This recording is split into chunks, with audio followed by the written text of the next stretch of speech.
I don't want to go into the depth of this topic, but this goes back to a message we never really got to cover deeply yesterday. And we said yesterday, I think in the Q&A a little bit, which was that the Sharia also comes with a standard of what is known as compatibility, al-kafa'a. And kafa'a is a lengthy topic in the books of fiqh, and it is needed. So the Sharia does have its own standard of compatibility. And in a sense, that compatibility as well, it organizes certain elements of life. And so this question is no different to the previous question of culture in a sense, because this individual will differ quite a lot to, what you are used to, because they, in this context, is not even about a Muslim culture. They come from a whole different background, even from a religious perspective. And so things will differ wildly. And wallahi, I can't reiterate this enough.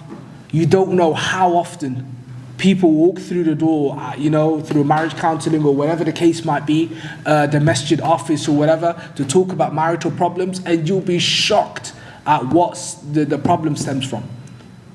What the problem stems from. A person will marry somebody that's completely different to the culture, and it was like, oh, she cooks me that in the morning. Well, what did you expect? You got married to somebody completely different to yourself, and she's not cooking what your parents would have cooked for you for breakfast, and now you want to complain about that. That's not how it works. She eats something different to you, and as a result of that, if you made this choice for yourself, then sleep with it. You can't have it both ways. Go and marry somebody outside of your culture and then have a problem with them when they're not upkeeping what is your culture and not theirs. And so you really have to think deep. Don't just ignore these questions of how am I going to live with this person. And so sometimes there is an element of glamorizing this sort of like these interracial marriages, intercultural marriages, but there's a lot of problems that it comes with as well. And wallahi, you have to ask yourself, are you somebody that can bear that? And some people, it's not for them. And they probably knew even before they got married that they can't handle that. They're too, they find so much structure and norm in what they do and the practices that they have in their cultures, and that's what they like.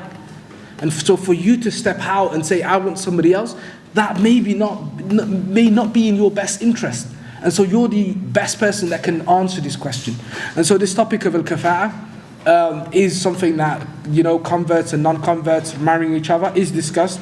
But the sahih is that there is no issue in it, inshaAllah ta'ala. But do think about it from the perspective of the differences that would come about as a result of that.